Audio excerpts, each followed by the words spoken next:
नमस्कार दोस्तों, study with maths channel पर आप सभी लोग का स्वागत है। और हम लोग देखेंगे दोस्तों बायोलॉजी। तो बायोलॉजी में दोस्तों इस बार हम लोग थियरी और जो ऑब्जेक्टिव क्वेश्चंस हैं दोनों को देखेंगे। तो चलिए देखिए, बायोलॉजी का सेक्शन शुरू हो रहा है, इसको हम लोग बड़ा कर लेते हैं।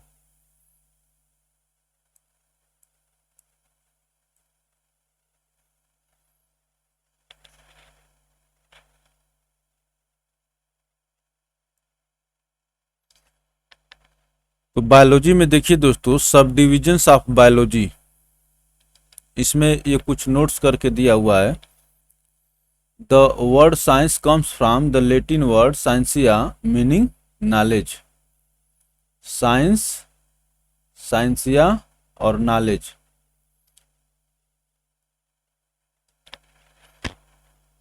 Science is the systematic knowledge of physical और material world gained through observations and experimentations. जो इसमें महत्वपूर्ण चीज़ें, फैक्ट या वर्ड आएंगे उन लोग को हम लोग देखते रहेंगे। देखने का मतलब यही है, उद्देश्य। अब देखिए आगे क्या कह रहा है कि science has been classified into natural science and social science. ये आप जानते ही हैं कि नेचुरल साइंस और सोशल साइंस में विभाजित किया जाता है साइंस को। Natural science has further classified into physical science and biological science. ये ठीक है। Natural science has further classified into biological science and physical science and biological science, which has been further divided into many branches and sub branches। चलिए आगे देखते हैं। Lamarck and Treviranus introduced the term biology independently in the modern sense in 1802। तो ये important fact है कि जो biology term है इसको कौन दिया? लैमार्क और ट्रेविरेनस। तो पूछ लेगा कि बायोलॉजी शब्द देने वाले, कई बार अभी देखिए झारखंड जेपीएससी में पूछा था, इकोलॉजी या इकोसिस्टम पूछा था ऐसे करके। तो ये पूछते रहता है, ठीक है ना। तो हम लोग का देखिए जल्दबाजी नहीं करना है, आराम से जो जो फैक्ट और इसमें जो भी फैक्ट दिए गए हैं वो एकदम महत्वपूर्ण है। इस घटना चक्र देखने का उद्देश्य यही है दोस्तों कि इसमें केवल to the point exam perspective से फैक्ट और नोट्स कलेक्ट किए गए हैं। अब देखिए branches and sub branches of biology. Biology term जो दिया था कौन? लैमार्क और ट्रेविरेनस ने दिया था 1802 में। Zoology, details study of different living and extinct animals. इसको याद रखिएगा, जो एक्सटिंक्ट एनिमल्स है उनका भी अध्ययन हम लोग जूलॉजी में करते हैं।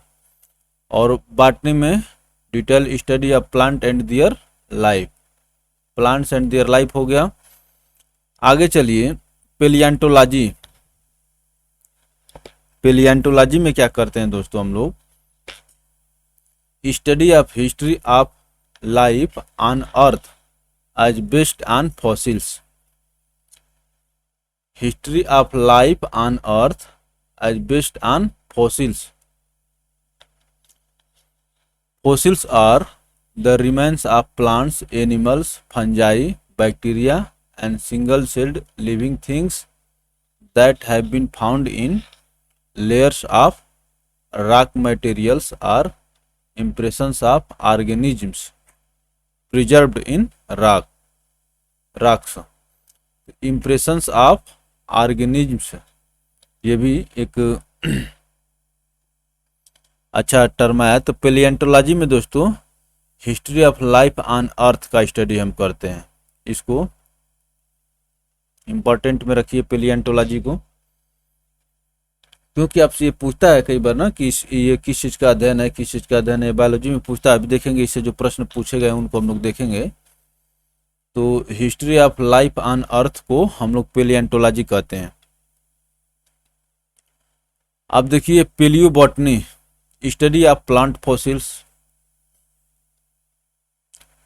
पेलियंटोलॉजी और पेलियोबॉटनी में आप देख रहे हैं तो history of life on earth हो गया और history study of plant fossils.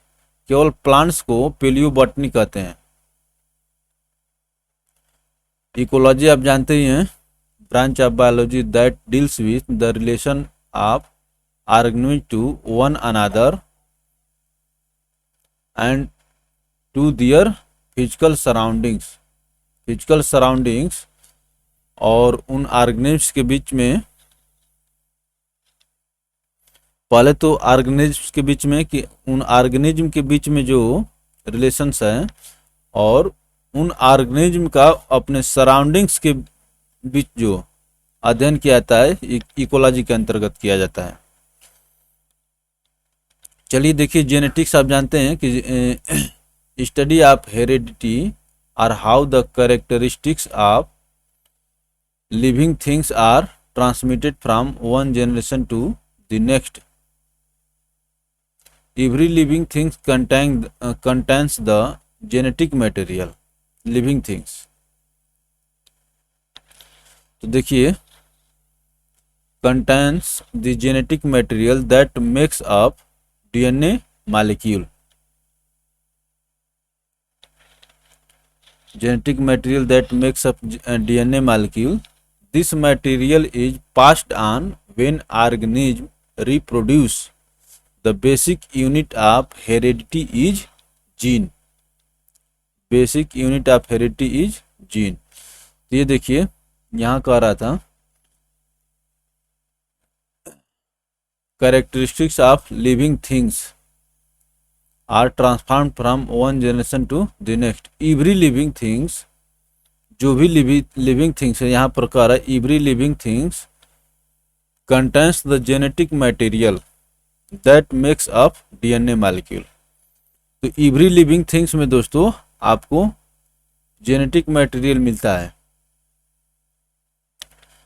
चलिए आगे चलते हैं। Physiology, study of normal functions of living creatures and their parts. Living creatures and their parts, इसका फिजियोलॉजी में अध्ययन करते हैं हम लोग। और पेडोलॉजी में क्या होता है? It is the study of soils in their natural environment।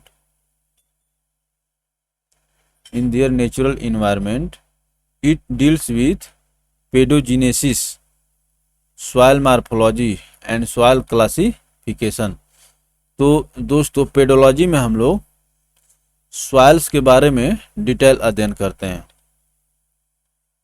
अब देखिए इडाफोलॉजी, it concerns with the influence of soils on living things particularly plants।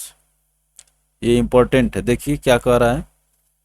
it concerns with the influence of soils on living things particularly plants। तो soils का जो है दोस्तों plants पर क्या influence होता है उसको हम लोग इडाफोलॉजी में अध्ययन करते हैं। इडाफोलॉजी। पेडोलॉजी में हम लोग soils in their natural, soils का अध्ययन करते हैं, ठीक है दोस्तों। और इडाफोलॉजी में हम लोग क्या करते हैं? सॉइल्स का अपने प्लांट पर जो प्रभाव होता है उसका अध्ययन हम लोग करते हैं। चलिए आगे चलते हैं।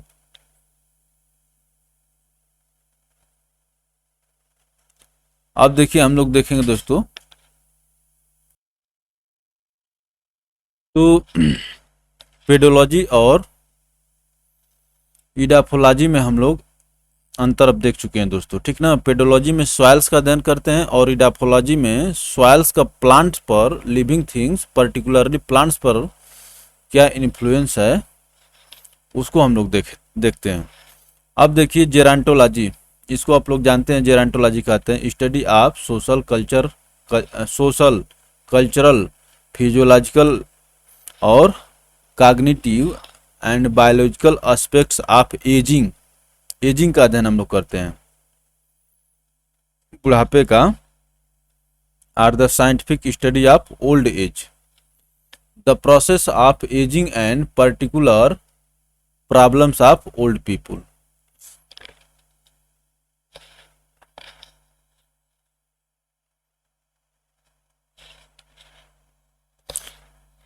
चलिए आगे चलते हैं दोस्तों।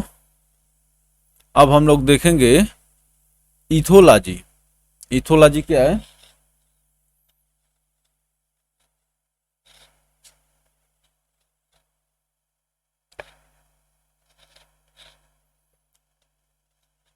It is the scientific and objective study of non-human animal behavior, usually with a focus on behavior under natural conditions and viewing behavior as an evolutionary adaptive trait। तो इथोलॉजी जो है दोस्तों, it is the scientific and objective study of non human animal, जैसे जानवर्स, ठीक है ना, non human animals behaviour usually with A focus on behaviour under natural conditions. तो इसमें जो आप समझ लिए कि नॉन ह्यूमंस जितने हैं उनके बिहेवियर का अध्ययन किया जाता है उनके नेचुरल कंडीशन में, ठीक है ना, and viewing behaviour as an evolutionary adaptive traits. चलिए आगे चलते हैं।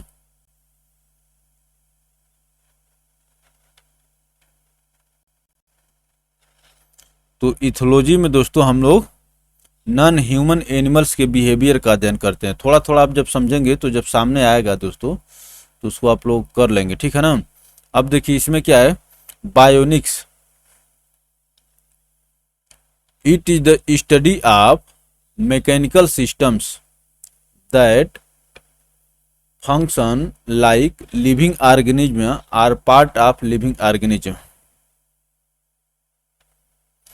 Bionics is the application of biological methods and systems found in nature to the study and design of engineering system and modern technology. The word bionic was coined by Jack E. Steele in 1958। तो ये bionic Jack ई steel द्वारा इस शब्द को design किया गया था, coined by. ये देखिए क्या कह रहा है, it is the study of mechanical systems that functions like living organism. Mechanical systems that functions like living organism or part of living organism. Bionics. कितना इतना इसको देख करके इतना आनंद आ रहा है, अच्छे से इसकी इतनी वर्डिंग अच्छी होती है। Bionics is the application of biological methods and systems found in nature to the study and design of engineering system and modern technology. ये हो गया दोस्तों बायोनिक्स। चलिए आगे चलते हैं। अब देखिए बायोनॉमिक्स। बायोनॉमिक्स में क्या कह रहा है, study of mode of life of organism, mode of life of organism in their natural habitat and their adaptations to their surroundings.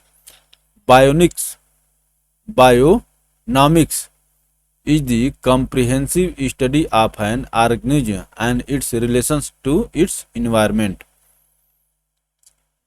Bionomics is the comprehensive study of an organism and its relations to its environment. It is also referred as ecology।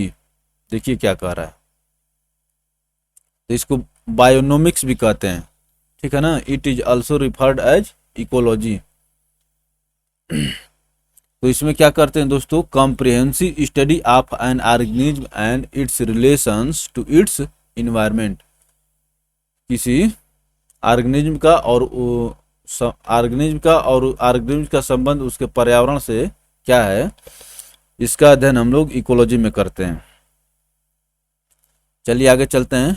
बायोनोमी, branch of biology concerned with laws of life.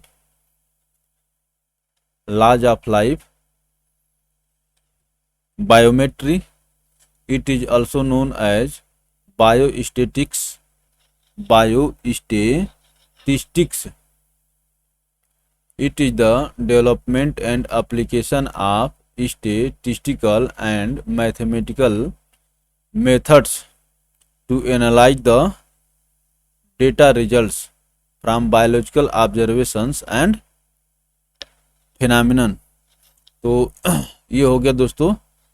Biometry होता है ना, जैसे आप लोग जाते हैं परीक्षा देने, तो बायोमेट्री जब होता है तो बायोमेट्री में क्या होता है, बायोमेट्री में थंब लगता है, आपका फोटो खींचा जाता है। तो यही कह रहा है दोस्तों, to analyse the data results from biological observations and phenomenon. अब देखिए फ्रेनोलॉजी में किसका अध्ययन किया जाता है, the detailed study of shape and size of cranium as a supposed indication of character and mental abilities। Detailed study of the shape and size of the cranium as a supposed indication of character and mental abilities। इसका दोस्तों phrenology में अध्ययन किया जाता है। तो shape and size of the cranium. चलिए आगे चलते हैं दोस्तों। As support indication of character and mental abilities. Anthology में, एंथोलॉजी स्टडी ऑफ फ्लावर्स होता है दोस्तों।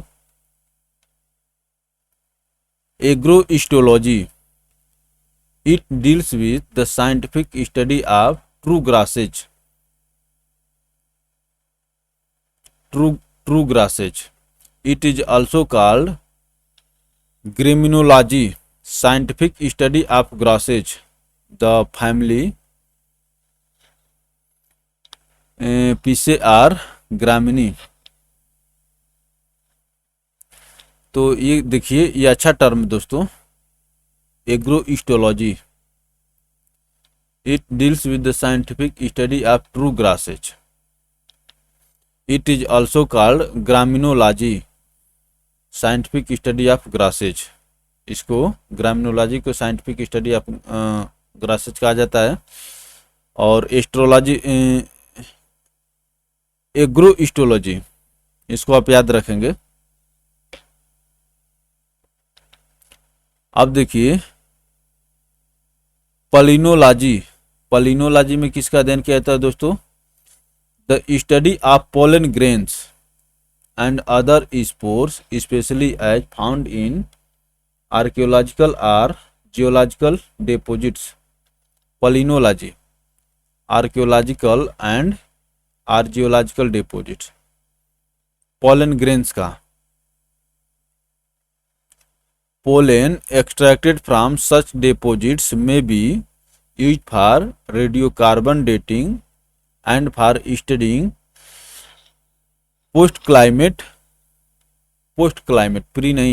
climate and environments by identifying plants then growing। तो पलिनोलॉजी में दोस्तों पोलन ग्रेन्स का अध्ययन किया जाता है। अभी जब इससे क्वेश्चन आएंगे तो देखेंगे कि सब क्वेश्चन पूछा हुआ है। चलिए आगे चलते हैं। Oncology, A branch of biology that deals with prevention, diagnosis and treatment of cancer. तो कैंसर के अध्ययन को क्या कहते हैं दोस्तों, ऑन्कोलॉजी कहते हैं। खूब पूछता है, अभी देखेंगे कि यहाँ इस सेक्शन से कैसे कैसे प्रश्न पूछे गए हैं। अब देखिए teratology, scientific study of genital abnormalities and abnormal formation। Teratology, scientific study of congenital abnormalities,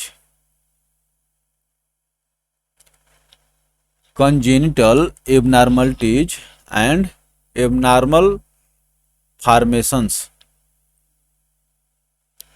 ये भी इम्पोर्टेंट है दोस्तों। Teratology,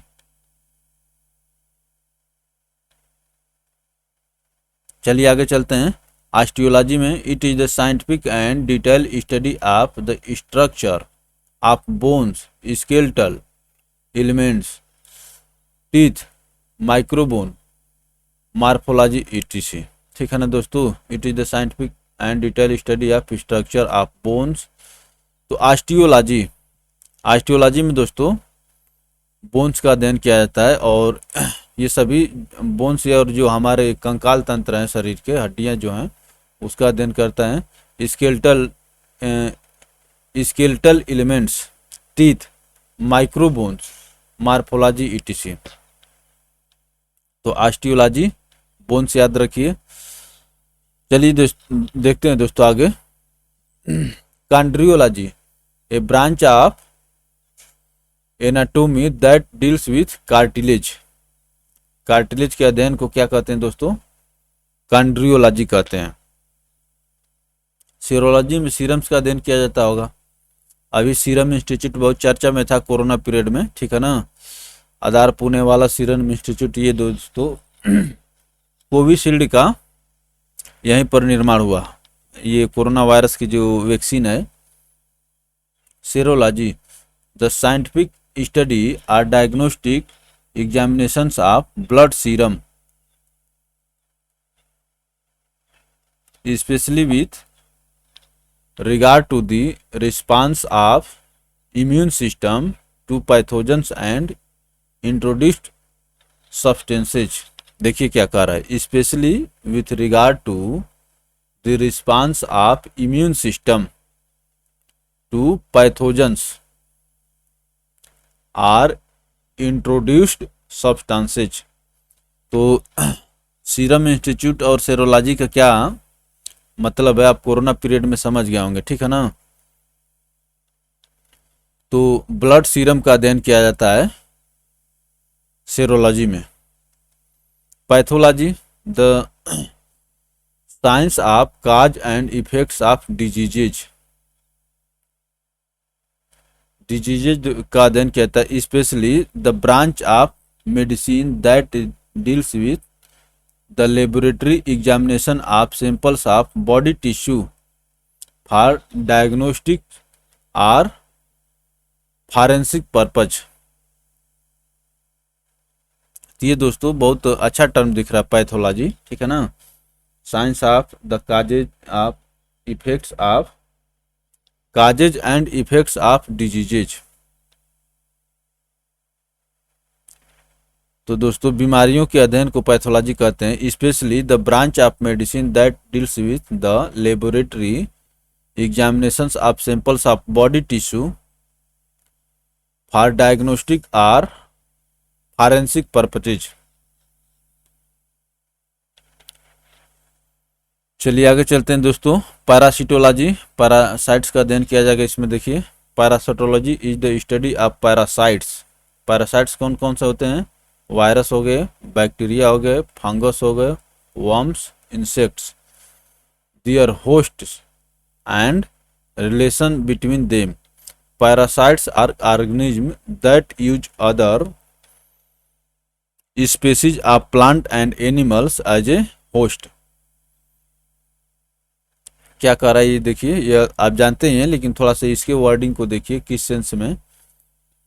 parasites are organism that use other species of plant and animals as host. जो दूसरे पर निर्भर रहते हैं, आप जानते हैं, उन्हीं को पैरासाइट्स कहते हैं, और उन्हीं का अध्ययन करेंगे। तो पैरासिटोलॉजी में उसी का अध्ययन किया जाता है दोस्तों। The host provide the environment in which parasites lives. तो ये उसको होस्ट जो है, आप जानते हैं कि इन्वायरमेंट प्रदान करते हैं पैरासाइट्स को। तो चलिए अब हम लोग आगे चलते हैं।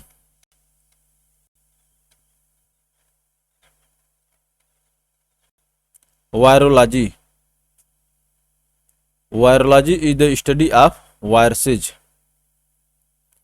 सब माइक्रोस्कोपिक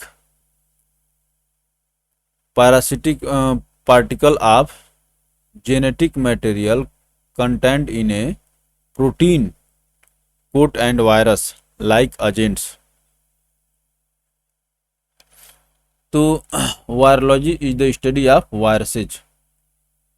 वायरोलॉजी में दोस्तों वायरस का अध्ययन क्या होता है, बैक्टीरियोलॉजी में बैक्टीरिया का अध्ययन क्या होता है। देखिए study of morphology, ecology, genetics and biochemistry of bacteria as well as many other aspects related to them. तो वायरोलॉजी में वायरस हो गया और बैक्टीरियोलॉजी में बैक्टीरिया का हो गया दोस्तों। एंटोमोलॉजी ये पूछता है दोस्तों, अभी जब क्वेश्चन आप करेंगे प्रीवियस ईयर्स क्वेश्चन तो देखेंगे entomology a branch of zoology that deals with insects. इसको इम्पोर्टेंट में रखिएगा। आप जानते हैं, मैं भी जानता हूं कि आपको बहुत लोग को याद होगा, लेकिन मेरा ड्यूटी है कि मैं आपको बताऊं कि कौन कौन से इंपॉर्टेंट हैं, आप उस पर फोकस करिए। भाई जो नहीं जानता उसको भी तो जानना जरूरी है। Entomology a branch of zoology that deals with insects.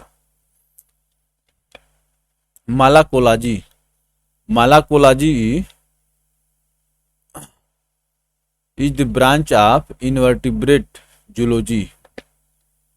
Malacology in invertebrate zoology that deals with the study of mollusca,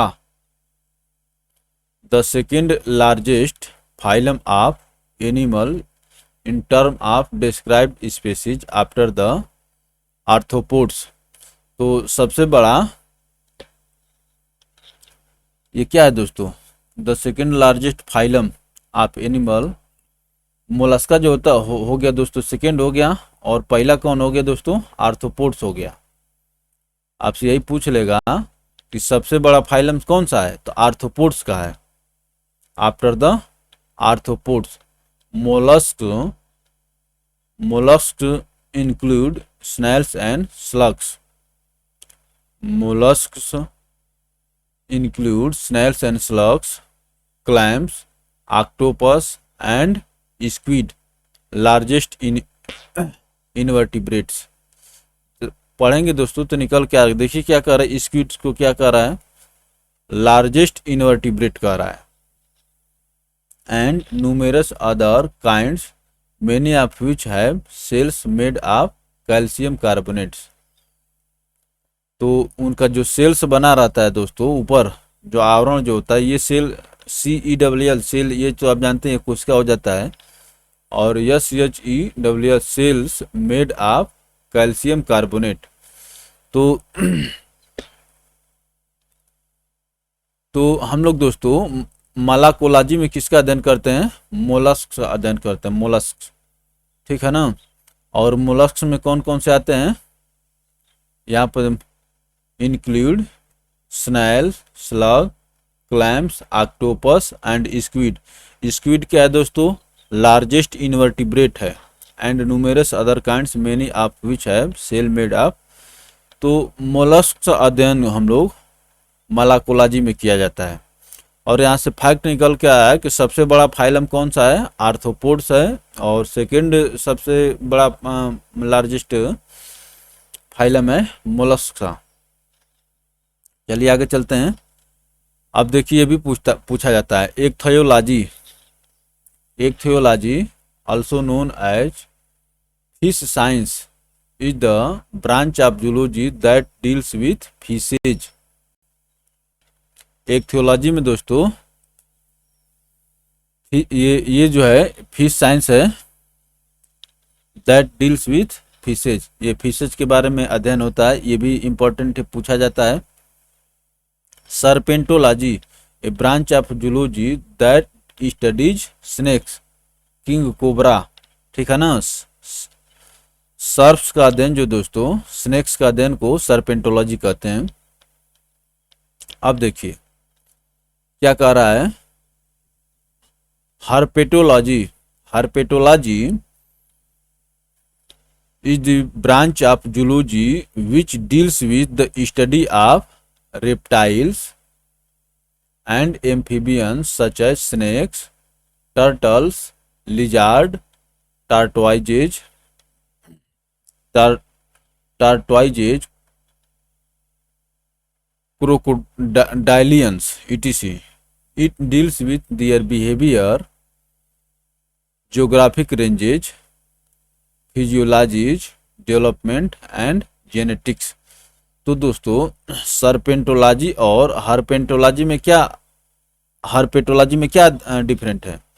सरपेंटोलॉजी जो है केवल स्नेक्स का अध्ययन करती है, ठीक है ना, लेकिन हर्पेटोलॉजी जो क्या करती है कि इसमें क्या करती है, स्टडी ऑफ रेप्टाइल्स, एम्फीबियंस, ठीक है ना, रेप्टाइल्स और एम्फीबियंस सबका अध्ययन किया जाता है, ठीक है ना, इसी रेप्टाइल्स में स्नेक आता है। तो हर्पेटोलॉजी में जितने रेप्टाइल्स हैं और एम्फीबियंस हैं उनका अध्ययन किया जाता है, जैसे such as snakes, turtles, lizards और टार्टोइजेज, क्रोकोडाइल हो गया, डायलियंस, etc। इन सबको याद रखिए, स्नेक्स हो गया, टर्टल हो गया, लिजार्ड, टार्टोइजेज और crocodile. It deals with their behaviour, geographic ranges, physiologies, development, genetics, etc। तो इसमें दोस्तों रेप्टाइल्स और एम्फीबियन का डिटेल अध्ययन हो जाता है हर्पेटोलॉजी में। अब चलिए ऑर्निथोलॉजी, आप जानते हैं ornithology branch of zoology that deals with study of birds. Ornithology में दोस्तों बर्ड्स का अध्ययन किया जाता है। चलिए आगे चलते हैं। डर्मेटोलॉजी, आप जानते हैं treatment of skin, nails and hair diseases. तो दोस्तों डर्मेटोलॉजी में केवल स्किन्स का नहीं, nails and hair diseases, nails, skin, nails and hair, इसका दोस्तों डर्मेटोलॉजी में अध्ययन किया जाता है। अब देखिए ट्रोफोलॉजी ये आपसे पूछता है कि किस ट्रॉफिक लेवल के में कौन कौन से पाए जाते हैं। तो ट्रोफोलॉजी में देखिए study of nutrition, a nutritional approach that advocates specific combinations of foods as central to good health and weight loss, ठीक है ना दोस्तों। Study of nutrition, trophology, trophic level हम लोग देखते हैं तो उसमें स्टडी ऑफ न्यूट्रिशन हो गया दोस्तों, ठीक है ना। और क्या कह रहा है कि nutritional approach that advocates specific combinations of foods as central to good health, and weight loss. तो इसमें जो दोस्तों ट्रोफोलॉजी में स्टडी ऑफ न्यूट्रिशन होता है। अब देखिए क्या कर cell biology is a branch of biology that studies the structure and functions of cell which is basic unit of life. Cell क्या है दोस्तों, बेसिक यूनिट ऑफ लाइफ, आप सभी जानते हैं। अब देखिए जो वर्ड फोकस करने वाला आएंगे उसको हम लोग बार बार रिपीट करेंगे, उस पर माने प्रेशर दिया जाएगा, इंप्रेशन दिया जाएगा। अब आगे देखिए histology, branch of biology dealing with the study of microscopic structure of tissue. तो सेल बायोलॉजी में दोस्तों सेल का अध्ययन करते हैं और हिस्टोलॉजी में टिश्यू का अध्ययन करते हैं। ये पूछ लेगा आपसे कि study of tissue is known as histology. चलिए आगे चलते हैं। Microscopic structure of tissue, embryology, embryo का अध्ययन करेंगे इसमें, embryo and their development. Embryology में दोस्तों एम्ब्रियो एंड देयर डेवलपमेंट्स का अध्ययन होता है। चलिए आगे चलते हैं। फाइकोलॉजी और अल्गोलॉजी, ये इंपॉर्टेंट है। फाइकोलॉजी और algology, a branch of biology which deals with the scientific study of seaweeds and other algae। Seaweeds and other algae का दोस्तों हम लोग फाइकोलॉजी या अल्गोलॉजी में अध्ययन किया जाता है। तो इसको देखें कि अलगी के अध्ययन को दोस्तों क्या कहते हैं, फाइकोलॉजी कहते हैं, या उसको कह लीजिए अल्गोलॉजी कह लीजिए। चलिए आगे चलते हैं। देखिए माइकोलॉजी भी अच्छा शब्द है और ये पूछा जाता है बायोलॉजी में ये सब चीज़, और अंग्रेजी में वन वर्ड्स में भी पूछा जाता है। Mycology A branch of biology which deals with the scientific study of fungi. तो माइकोलॉजी में दोस्तों फंजाई का अध्ययन कहते हैं और फाइकोलॉजी में अलगी का। तो कैसे काम चलेगा, देखिए फाइकोलॉजी को फंजाई कई बार लोग समझ लेते हैं, फाइकोलॉजी को फंजाई समझने का गलती कर देते हैं लोग। तो देखिए एफएम आप लोग सुनते थे ना, एफएम जो रेडियो है, तो माइकोलॉजी है दोस्तों फंजाई का स्टडी है और फाइकोलॉजी अलगी का। अब देखिए लिकेनोलॉजी, तो हमें लगता है इसमें लाइकन का अध्ययन कहता है। It is the study of lichens symbiotic organism made up of N intimate symbiotic association of microscopic alga with A filamentous fungus. ठीक है ना दोस्तों, तो इसमें दोस्तों लाइकेन का अध्ययन किया जाता है।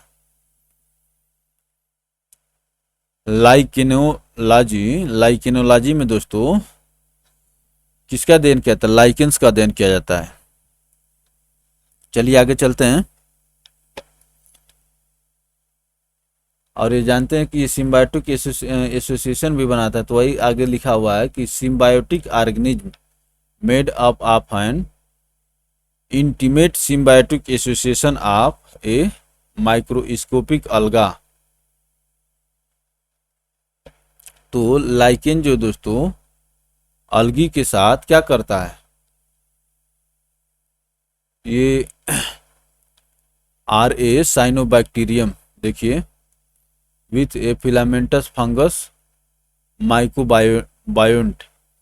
तो लाइकेनोलॉजी में लाइकेन का अध्ययन कहते हैं, तो देख लिए हम लोग। तो यहाँ पर ये देखिए माइकोलॉजी को आप याद रखेंगे, मैं इसीलिए एफएम करके बताया कि माइकोलॉजी में किसका अध्ययन किया जाता है, फंगाई का। अब देखिए main terminology and related by products. Apiculture the raising and care of bees for commercial honey production and agricultural purposes cross pollination. तो एपीकल्चर में दोस्तों बीज मधुमक्खियों का अध्ययन किया जाता है। ए और बी आता है तो उसे याद रख लीजिए। एपीकल्चर में बीज का अध्ययन माने मधुमक्खियों का अध्ययन किया जाता है। अब देखिए aviculture the breeding and rearing of birds. तो एवी वर्ड जो है AVI एवी ये बर्ड से रिलेटेड है। Aquaculture the rearing of aquatic animals or the cultivation of aquatic plants for food. Aquaculture aquatic animal or aquatic plants for food. Aquaculture में दोस्तों aquatic animal और plants दोनों का अध्ययन किया जाता है। चलिए आगे चलते हैं दोस्तों। अब देखिए algaculture. Algaculture is a form of aquaculture involving the farming of species of algae. Algae are, देखिए आर लगा है, इसका मतलब ये प्लूरल है दोस्तों, ठीक ना। Algae are used in waste water treatment facilities.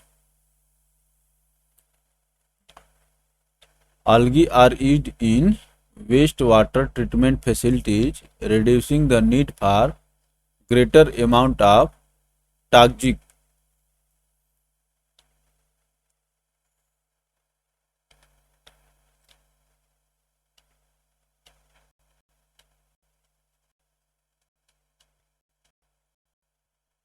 toxic chemicals. Algae can be used in capture fertilizers in runoff from farms. ठीक है ना? Algae can be used to capture fertilizers in runoff from farms when subsequently harvested. The enriched algae itself can be used as fertilizer. Microalgae are called phytoplanktons. ये क्या कर रहा है आप जानते हैं ना? फाइटोप्लैंक्टन्स तो प्लैंक्टन्स जो घास होती है ये मछलियों का अच्छा भोजन होता है. Micro algae are called phytoplanktons. Pisciculture fishes. ठीक है दोस्तों, control breeding and rearing of fishes pisciculture में किया जाता है. एग्रीकल्चर तो आप समझते ही हैं. Science or the practice of farming including cultivation of soil for growing of crops and the rearing of animals to provide food, wool and other products. Agriculture तो आप समझते हैं कृषि किसको कहते हैं. अब देखिए सेरीकल्चर में क्या होता है दोस्तों. Production of silk and rearing of silk worms for this purpose. Rearing of silk worms for this purpose. Sericulture. Yes sericulture silk हो गया. Silviculture. Silviculture is the practice of controlling growth, composition, health and quality of forests to meet diverse needs and values. Quality of forests. तो sericulture पूछा जाता है. ठीक है ना दोस्तों, सेरीकल्चर पूछा जाता है, सिल्वीकल्चर नहीं पूछा जाता. अभी नहीं पूछा गया, पूछा जा सकता है. तो इसीलिए तो हम लोग एक बार देख रहे हैं कि भाई अगर पूछेगा तो उसको आदमी कर देगा, सॉल्व कर लेगा. सिल्वीकल्चर में क्या होता है? Is the practice of controlling the growth, composition, health and quality of forests to meet diverse needs and values. अब देखिए स्पॉन्जी कल्चर. तो cultivation and growing of sponge, of sponges. तो स्पॉन्जी कल्चर. हार्टिकल्चर में क्या होता है दोस्तों? Horticulture is the science and art of growing fruits, vegetables, flowers and crops like spices, condiments and other plantation crops. कई बार दोस्तों बच्चे जो है कंफ्यूज कर जाते हैं किस में? हार्टिकल्चर और एग्रीकल्चर में. तो देखिए क्या होता है, एग्रीकल्चर में सब आता है लेकिन हार्टिकल्चर में क्या आता है? Horticulture science and art of growing fruits, vegetables, flowers and crops. वो भी क्रॉप्स में कैसी crops? Like spices, condiments and other plantation crops. तो इसमें दोस्तों स्पेशली जो है फ्रूट्स, वेजिटेबल्स और फ्लावर्स का क्या कहता है?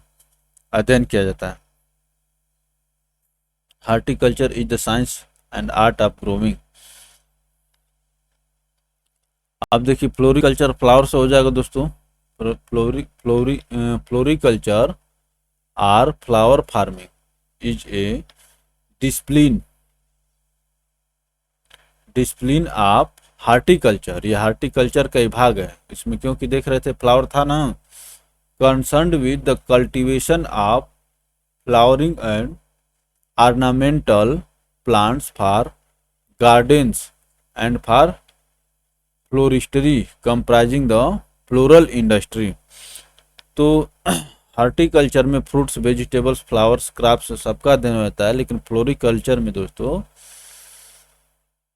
Is a discipline of horticulture concerned with flowering and ornamental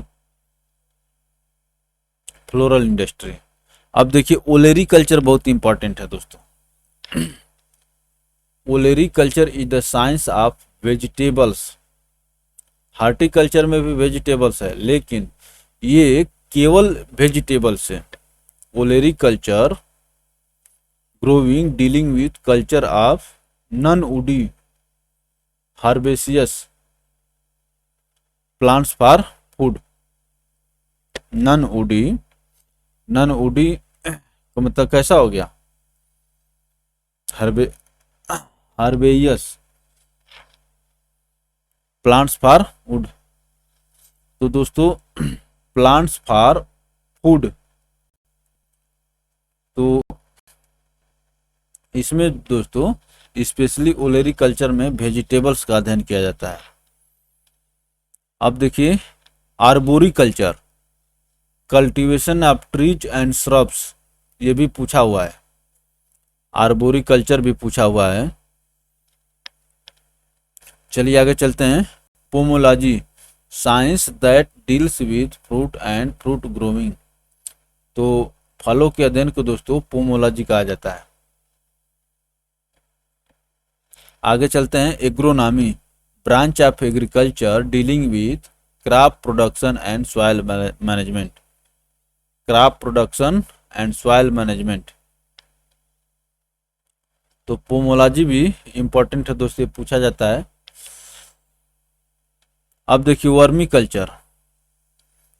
culture the cultivation of earthworms specially in order to use them to convert organic waste into fertiliser.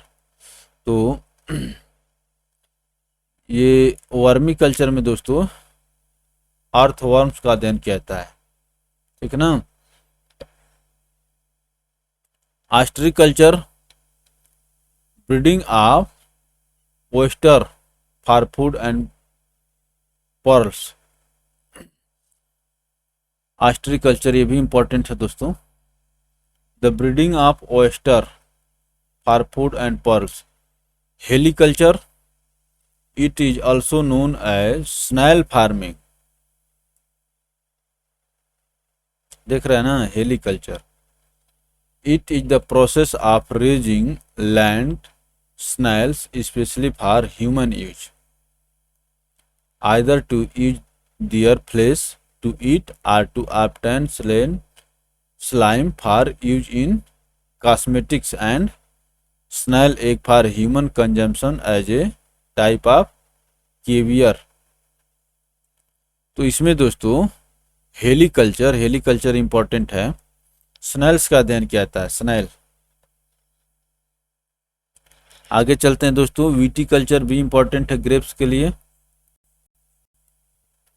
Viticulture cultivation and harvesting of grapes.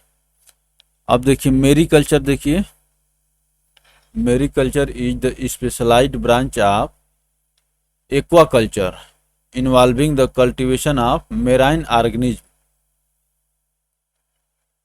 Aquaculture animals and plants for food and other products।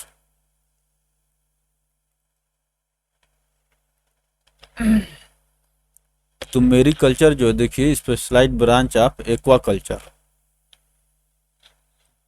Marine organism. Mariculture moriculture हो गया। Mulberry cultivation for silk production because silk worm Bombyx mori reared on it. तो आप जानते हैं कि mulberry पर ही जो silk का वर्म है उसका पालन किया जाता है। तो मलबरी के अध्ययन को क्या कहते हैं? मोरीकल्चर is the science of mulberry cultivation for. Culture माने कल्टीवेशन ही होता है दोस्तों, ठीक है ना। For silk production because silk worm किसका दोस्तों? बोमिक्स मोरी। इसको भी याद रखिए, सिल्क वर्म जो है बोमिक्स मोरी है। Reared on it. अब देखिए citriculture cultivation of citrus fruits. Citriculture. Vegeculture cultivation of vegetables, also the cultivation of plants, especially root crops propagated by vegetative means. तो वेजिकल्चर में दोस्तों वेजिटेबल्स स्पेशली रूट क्रॉप्स में दोस्तों जो उनका अध्ययन कहता है propagated by vegetative means aeroponics. देखिए एरोपोनिक्स भी एक अच्छा कंसेप्ट है, a plant cultivation technique without soil. Aeroponics में दोस्तों सॉयल का प्रयोग नहीं किया जाता है, in which the roots hang suspended in the air while nutrient soil is delivered to them in the form of fine mist। देख रहे हैं कितना तगड़ा कंसेप्ट है aeroponics. Without soil in air plant cultivation को आप लोग एरोपोनिक्स कहते हैं। Plant cultivation technique without soil in which route Hanks suspended in the air while nutrient soil is delivered to them in the form of fine mist। अब देखिए aeroculture, a method of growing plants without soil. अब देखिए without soil किसी चीज का grow करना, वो भी प्लांट्स का, by suspending them above sprays that constantly moisten the roots with water and nutrients. तो एरोपोनिक्स, ठीक है ना दोस्तों, और एरोकल्चर बहुत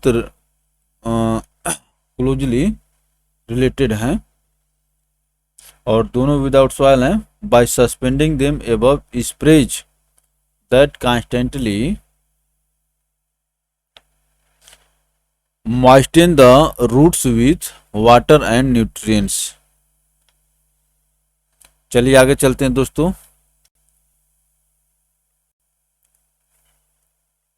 आराम से पढ़िए, घबरा कर पढ़ने से सिलेबस खत्म करने से काम नहीं होता। देखिए अब हम लोग आ गए हाइड्रोपोनिक्स पर दोस्तों, ठीक है ना, और ये लास्ट है। इसके बाद हम लोग का क्या शुरू हो जाएगा, ऑब्जेक्टिव क्वेश्चन शुरू हो जाएंगे। तो वहां पर मैं आपको बताऊंगा कि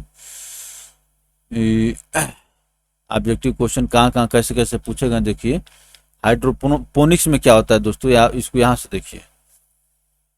It is a method of growing plants without soil by instead of using mineral nutrient solution in a water solvent।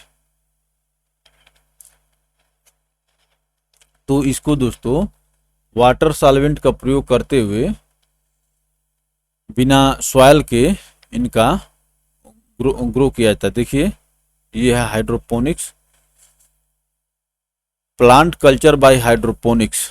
ये प्लांट्स हैं और न्यूट्रिएंट सॉल्यूशन है, इसमें जो है सभी फर्टिलाइजर्स और न्यूट्रिएंट सब कुछ पड़े हुए हैं। एयर स्टोन, ये स्टोन्स हैं, और एयर पंप। तो चलिए दोस्तों अब देखिए यहाँ से क्वेश्चन बैंक शुरू हो रहा है, ठीक है ना। तो क्वेश्चन बैंक को हम लोग देखते हैं अच्छे से क्वेश्चन। चलिए अब देखिए दोस्तों जो बायोलॉजी में sub division of biology topic से जो क्वेश्चन पूछे गए हैं, किस किस प्रकार के क्वेश्चन पूछे गए हैं, उनको हम लोग देखेंगे दोस्तों यहाँ पर।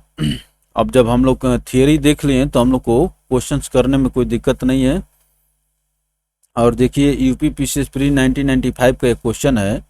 और देखिए दोस्तों साइंस हिस्ट्री ज्योग्राफी इनका टाइम से कुछ लेना देना नहीं होता। ऐसा नहीं कि ये तुरंत आज और कल में चेंज होता है, करंट के क्वेश्चन नहीं है कि चेंज होते हैं, ठीक है ना। तो इसमें देखते रहे कि किस किस एग्जाम में कब कब पूछा गया है।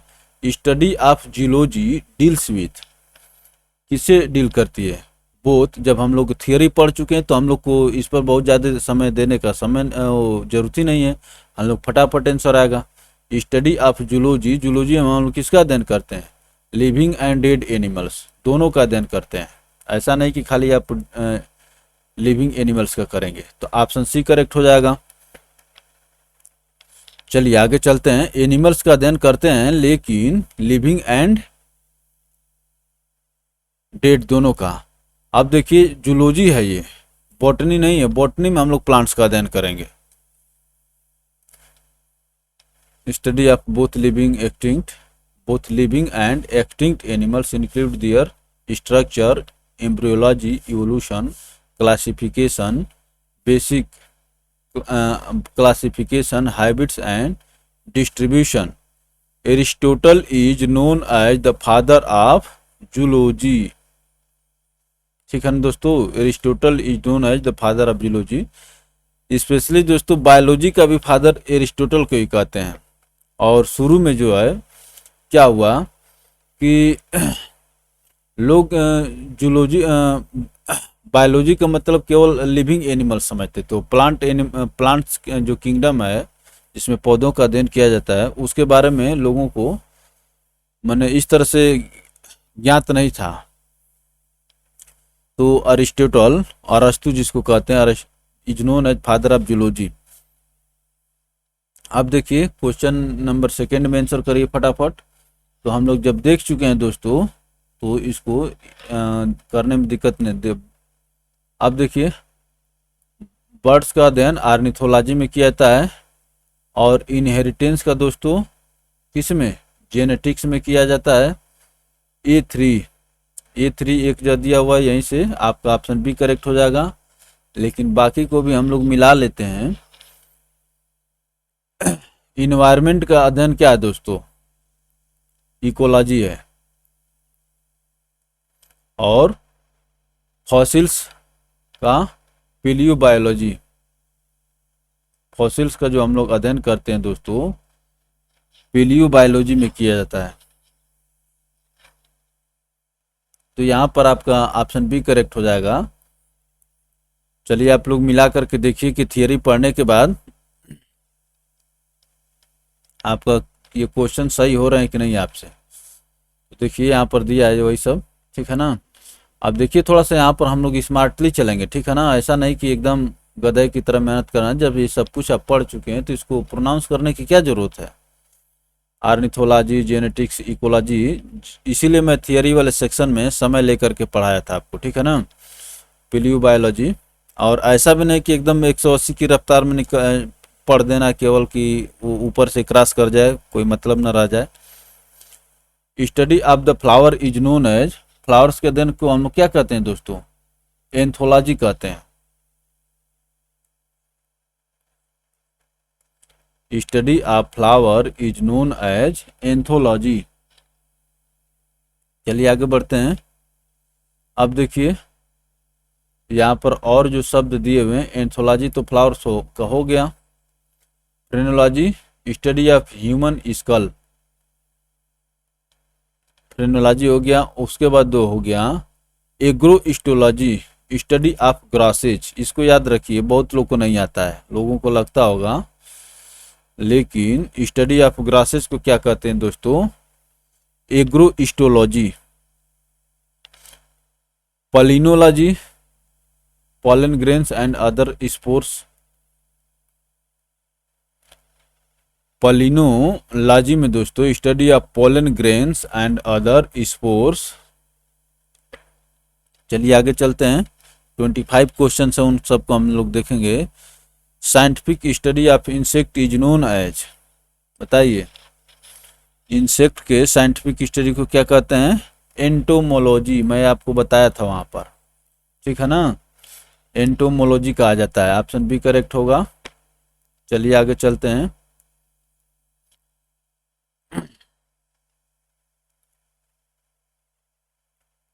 देखिए EFGHI, ई के बाद जो है वावेल्स आता है, कौन आता है, आई आता है।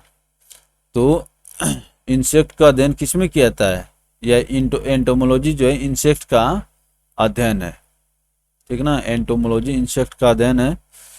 अब देखिए एक्थियोलॉजी फिश हो गया और एंटोमोलॉजी इंसेक्ट्स हो गया। इसको पैरासिटोलॉजी पैरासाइट्स का अध्ययन, माल्कोलॉजी, मोलस्क्स, इसको इसको देखिए, ये महत्वपूर्ण है। Study of malacology, mollusc is known as malacology. Study of mollusc and its shells, आप अंग्रेजी में इसका और इसमें अर्थ आप समझते होंगे, ठीक है ना। तो ये जो है दोस्तों रिफ्लेक्सिव है,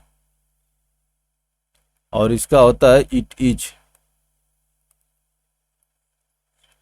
ये उल्टा होता है, ठीक है ना। चलिए आगे चलते हैं। Malacology, study of molluscs.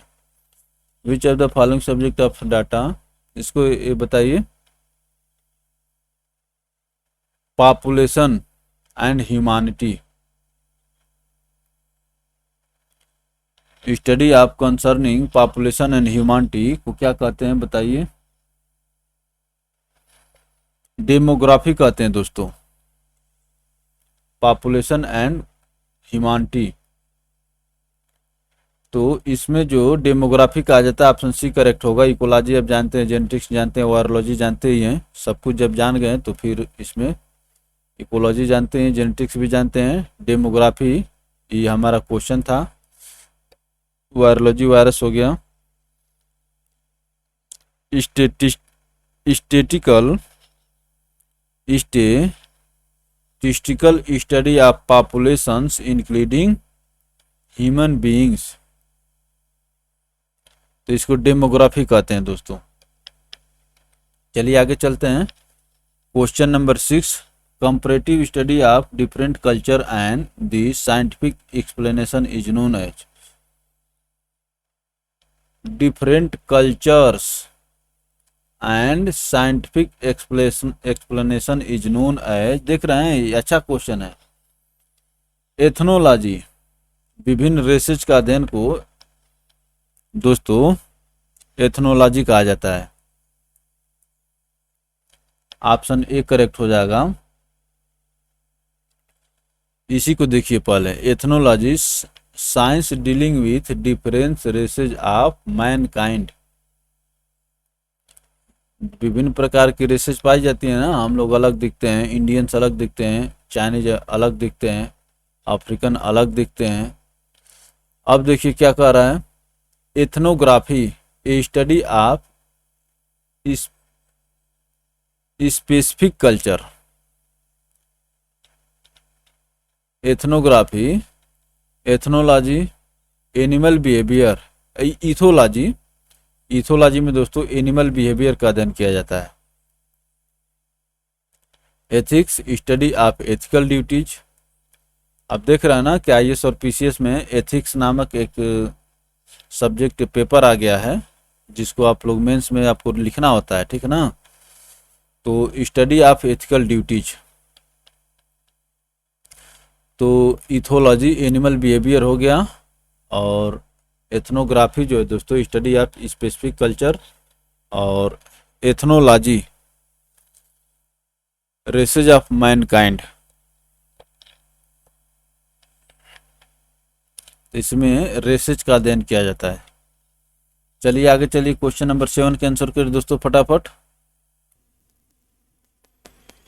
तो देखिए दोस्तों क्वेश्चन नंबर 7 क्या कह रहा है, the study of properties and methods of biological systems found in nature and use of this knowledge in mechanical world is known as. And use of this knowledge, तो जो आप बायोलॉजिकल सिस्टम से knowledge जो gain करेंगे, ठीक है ना, उसको use of this knowledge in mechanical world, तो इसको क्या कहते हैं दोस्तों, इसको बायोनिक्स कहते हैं। बहुत खतरनाक क्वेश्चन है। राजस्थान में जो क्वेश्चन पूछता है वो बहुत टिपिकल, थोड़ा सा देख, आप खुद भी देख लीजिए, बायोनिक्स, बायोनॉमिक्स, बायोमेट्री, बायोनोमी, और वैसे भी वहाँ के क्वेश्चन थोड़ा सा टेढ़े होते हैं, स्टैटिक वाले क्वेश्चन। चलिए आगे चलते हैं। देखिए बायोनिक्स एक बार और देख लीजिए क्या कह रहा है, study of properties and method of biological systems found in nature, जो नेचर में जो सिस्टम फॉलो होता है उसको अध्ययन करना, और use of this knowledge in mechanical world, और इस वर्ल्ड में, मैकेनिकल वर्ल्ड में उसका उपयोग करना बायोनिक्स कहलाता है। Bionomics comprehensive study of organism and its relation to its environment, bionomics.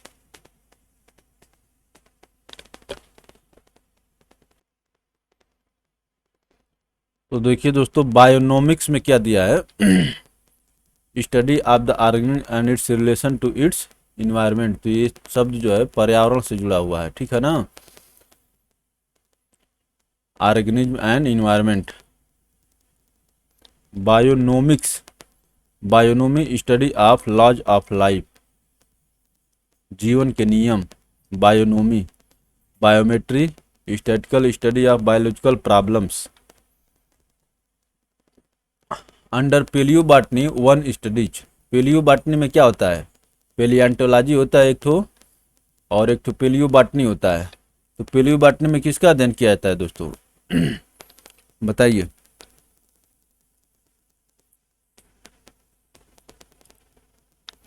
तो इसमें देखिए दोस्तों, इसमें नन ऑफ दिस होगा, fossils of the animals, algae, fungi. ये बॉटनी पौधों के फॉसिल्स का पेलियो बॉटनी में अध्ययन किया जाता है, ठीक है ना। तो इसमें ऑप्शन डी करेक्ट होगा। चलिए आगे चलते हैं। Paleobotany is the branch of paleontology, paleontology or paleobiology dealing with the recovery and identification of plant remains, plant remains, ठीक है ना, यही मैं कह रहा था, plant remains from geological context and their use for biological reconstruction of past environments, in past environments, ठीक है ना। In India professor Birbal Sahni is known as father of Indian paleobotany, Birbal Sahni father of Indian palaeobotany. तो past environments, ठीक ना, के बारे में पता किया जाता है पौधों के। Rearing silk worm is known है, सिल्क वर्म को क्या कहते हैं दोस्तों, इसको तो देखिए, yes yes, silk worm sericulture, ये आसान क्वेश्चन है। एपीकल्चर मधुमक्खी, horticulture study of fruit and flower producing plants, fruit and flower producing plants, horticulture. Sericulture silk हो गया, रियरिंग सिल्क वर्म, कल्चर मैंने उत्पादन होता है दोस्तों। Floriculture study of flowers for decoration work.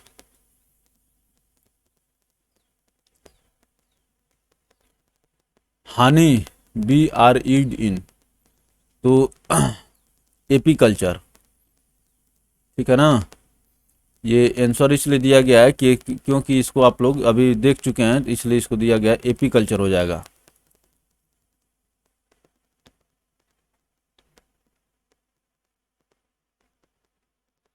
Which one of the following is not correctly matched, इसमें से आपको बताना है कौन करेक्टली मैच्ड नहीं है, बताइए। तो देखिए दोस्तों, फ्लावर कल्टीवेशन फ्लोरिकल्चर ये सही है, क्रॉप कल्टीवेशन एग्रोनॉमी ये भी सही है,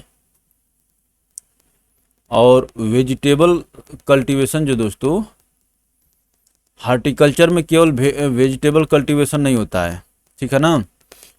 और ये फ्रूट कल्टीवेशन पोमोलॉजी ये सही है। तो जो ऑप्शन सी आपका क्या हो जाएगा, जो गलत है वही आपका आंसर हो जाएगा। चलिए आगे चलते हैं। Pomology olericulture and floriculture comes under this, olericulture vegetables का होता है। यहाँ पर देखिए क्या कह रहा है, specific terminology for cultivation of vegetables should be olericulture. Vegetables के कल्टीवेशन को ओलेरिकल्चर कहते हैं। If all the names used in the given options are considered true, ठीक है ना दोस्तों, अगर और सब सीधे सीधे सही हो जा रहा है तो ओलेरिकल्चर आप समझिए, olericulture.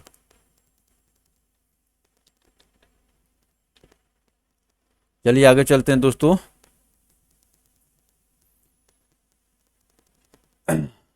Which of the following is not correctly matched, यहाँ पर आपको बताना है कि कौन करेक्टली मैच्ड नहीं है, क्वेश्चन नंबर 12 में दोस्तों।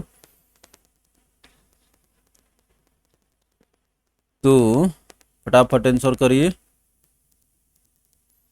अब देखिए एपीकल्चर हानि हो गया, ठीक है। सेरीकल्चर सिल्कवर्म में भी ठीक है। हार्टिकल्चर जो दोस्तों यहाँ पर फ्लावर, देखिए हार्टिकल्चर में फ्लावर, फ्रूट्स एंड वेजिटेबल्स तीनों आता है, लेकिन यहाँ पर फ्लावर सही इसलिए माना जाएगा क्योंकि ये पीसी कल्चर जो लाख दिया है, तो पीसी कल्चर में फिश होता है दोस्तों, फिश। इंसेक्ट आप लाख नहीं, फिश होगा। तो यही आपका जो नॉट मैच्ड है वही आपका आंसर हो जाएगा दोस्तों। चलिए आगे चलते हैं। Pisciculture is related to fish hatchery,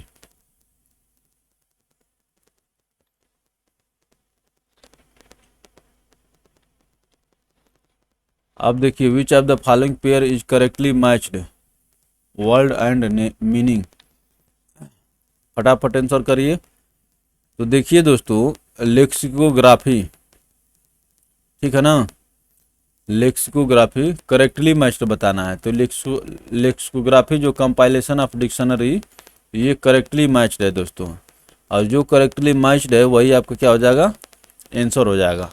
बाकी सबको भी देख लीजिए। फिलोलॉजी क्या होता है, यहाँ पर जो कलेक्शन ऑफ पोस्टल स्टाम्प्स दिया हुआ है दोस्तों, तो फिलोलॉजी मैंने स्टडी ऑफ लैंग्वेज स्ट्रक्चर, ये उसमें दिया हुआ है, व्याख्या में हम लोग देख लेते हैं इसको। तो ये लेक्सिकोग्राफी जो है दोस्तों, कंपाइलेशन ऑफ डिक्शनरी, यही करेक्ट है, बाकी सब करेक्ट नहीं है। Philology study of language structure and it's history, language structure and it's history हो गया। एंटोमोलॉजी स्टडी ऑफ इंसेक्ट्स, ये बार बार पूछा जाता है, ठीक ना, EI। Iconography study of idols arts. चलिए और आगे चलते हैं। लेक्सिकोग्राफी इज रिलेटेड टू, देख रहे हैं ना, पूछ रहा है, पीसीएस में पूछा है, झारखंड पीसीएस प्री द्वार 3 में। तो ये सब क्वेश्चन पूछे जाते हैं, धीरे धीरे पढ़ते चलिए, खुद सारा चीज क्लियर होता जाएगा। तो कंपाइलेशन ऑफ डिक्शनरी यहाँ पर आंसर हो जाएगा आपको दोस्तों।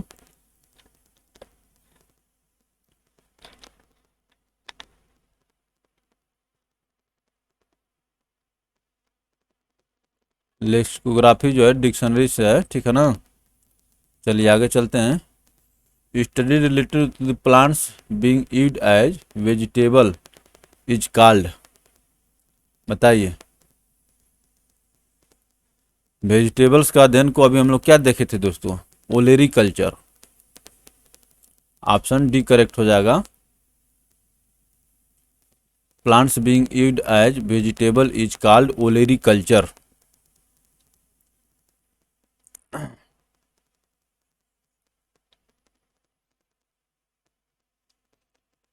Culture of non woody herbaceous plant for food, ठीक है ना, non woody herbaceous plants for food, जैसे पालक उलक हो गया। Which one of the following is produced through viticulture, viticulture में किसका अध्ययन किया जाता है दोस्तों, ग्रेप्स का, अंगूर का। चलिए आगे बढ़ते हैं। Series of events that occur in the vineyard, vineyard. What is vermiculture, vermiculture क्या है ये आपको बताना है, बताइए दोस्तों, फटाफट आंसर करिए। साइंस ऑफ रेजिंग वर्म्स, यही आपका ऑप्शन ए करेक्ट हो जाएगा, vermi culture.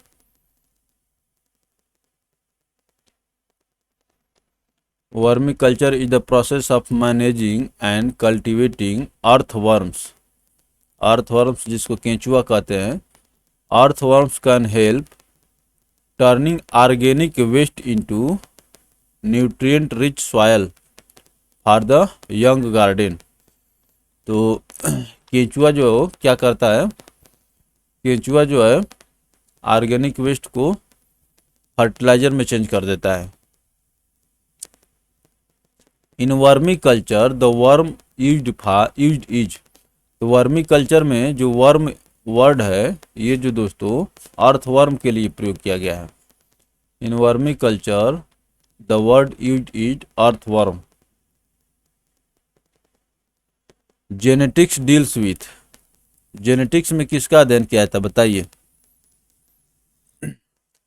Heredity and variations, option D correct हो जाएगा। हेरेडिटी एंड वेरिएशंस का अध्ययन किया था। जब हम लोग थियरी वाला सेक्शन देख लिए अच्छे से तो यहाँ पर आपको समस्या नहीं हो रही है, इसीलिए जब आप अच्छे से पढ़ लेते हैं तो ऑब्जेक्टिव क्वेश्चन सॉल्व करने में समस्या नहीं होते। Genetics is the study of genes, study of जीरांटोलॉजी।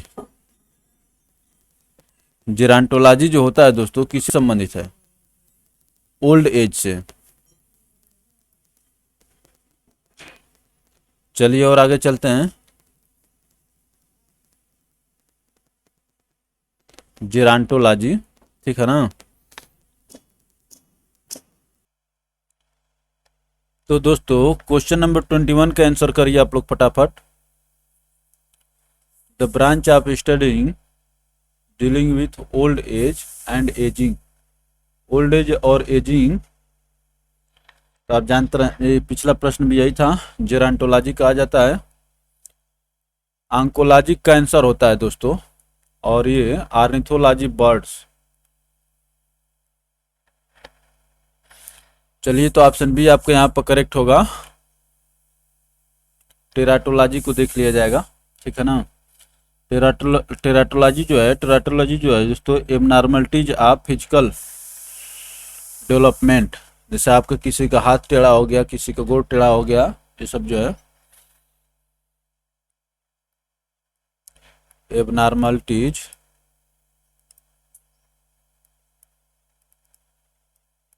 Of physical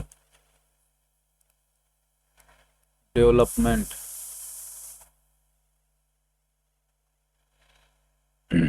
option B आपके यहाँ पर करेक्ट होगा दोस्तों। चलिए आगे चलते हैं। तो वही है, जेरांटोलॉजी हो गया। आंकोलॉजी याद करिए, आंकोलॉजी जो है बहुत महत्वपूर्ण है। Cancer. Teratology is the study of abnormalities of physiological development. Ornithology जो दोस्तों बर्ड्स हो गया। चलिए क्वेश्चन नंबर 22 का आंसर करिए फटाफट। ये देखिए आपके सामने ही है, ठीक है ना। आंसर भी सामने है, क्वेश्चन भी सामने है, तो जाहिर सी बात है ये तीसरा या चौथा प्रश्न है जो मैं आपको एजिंग वाला बता रहा हूँ। तो ये जो होगा gerontology. Pedology is the science related to the study of, बताइए पेडोलॉजी। पेडोलॉजी दोस्तों होता है सॉइल से।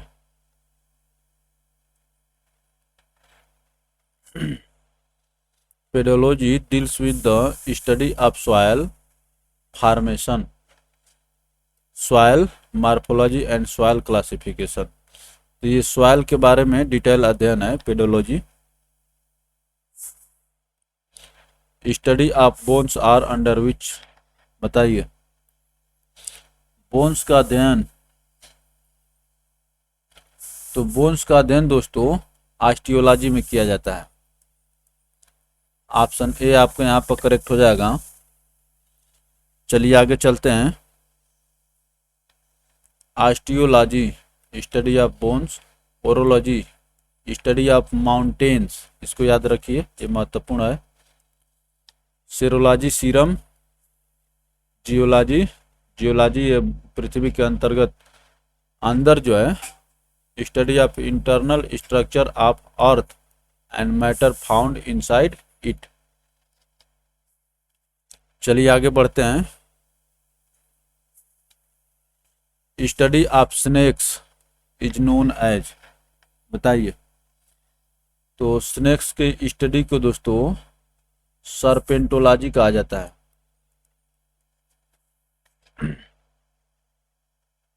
सर्पेंटोलॉजी। चलिए और आगे बढ़ते हैं। Serpentology is a branch of zoology which deals with the study of snakes. Ornithology birds हो गया। हर्पेटोलॉजी देख लीजिए।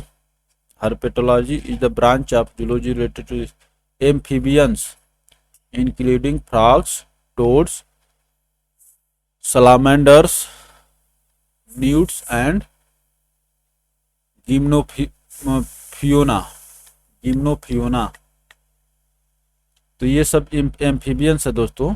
अभी आपसे कभी पूछ ले कि एम्फीबियंस के अंतर कौन कौन से आते हैं, तो frog, toads, salamanders, newts and gymnophiona and reptiles including snakes, lizard, turtle, terrapins, tortoise, crocodilians and tuatars। एक पूछा जाता है, also known as fish science। एक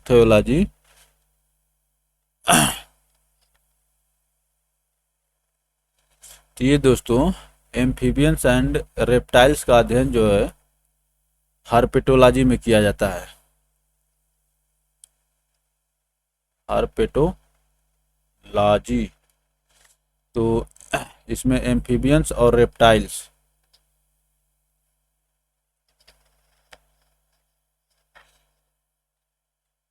चलिए आगे चलते हैं दोस्तों। Find out odd one out from the following. तो देखिए ये सभी जो दोस्तों साइंस से रिलेटेड हैं, जबकि साइकोलॉजी आप जानते हैं, साइकोलॉजी में क्या होता है, मनोविज्ञान होता है।